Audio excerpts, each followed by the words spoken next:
suicide it's a serious issue, and I think here at the base, I mean, we live and work and play closely together, and I think that's awesome.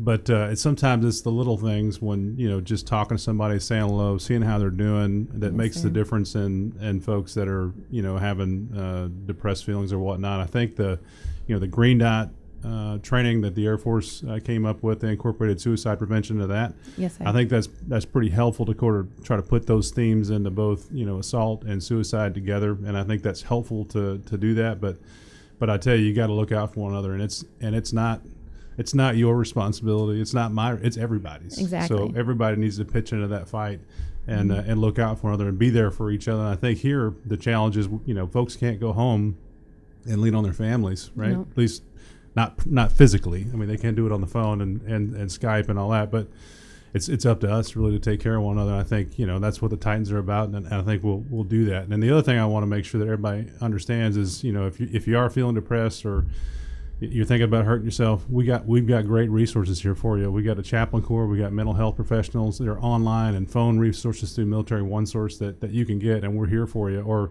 heck, just go talk to a wingman and see what they can do for you.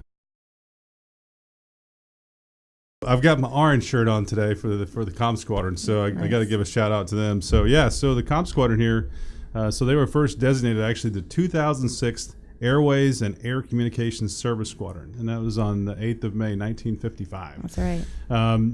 So the first iteration, really, they just had to do secure radio and telephonic messages within the Mediterranean region. That was what their charter was.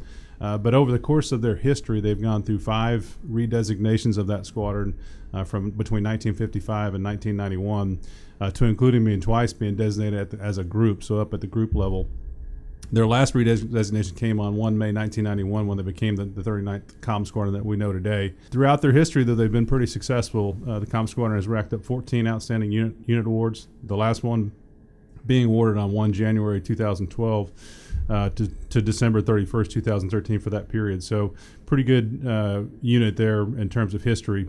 And they still make history even today as they're still continuing to do stuff for the 39th Air Base mission, as well as the stuff that they're doing to support OIR.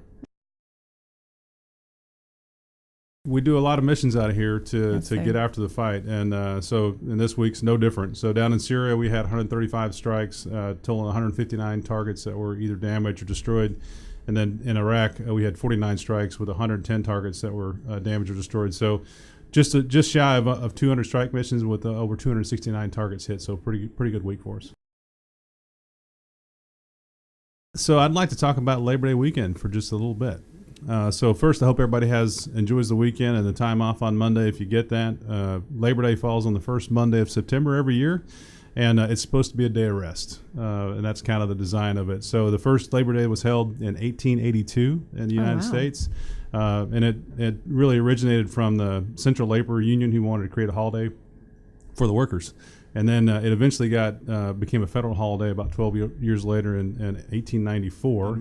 The interesting part is a lot of countries have a Labor Day as well, but theirs is typically on the 1st of May. Ours is the first weekend in September. So the reason that they did that was back in the time that we didn't have any fall federal holidays in the United States back in 1894.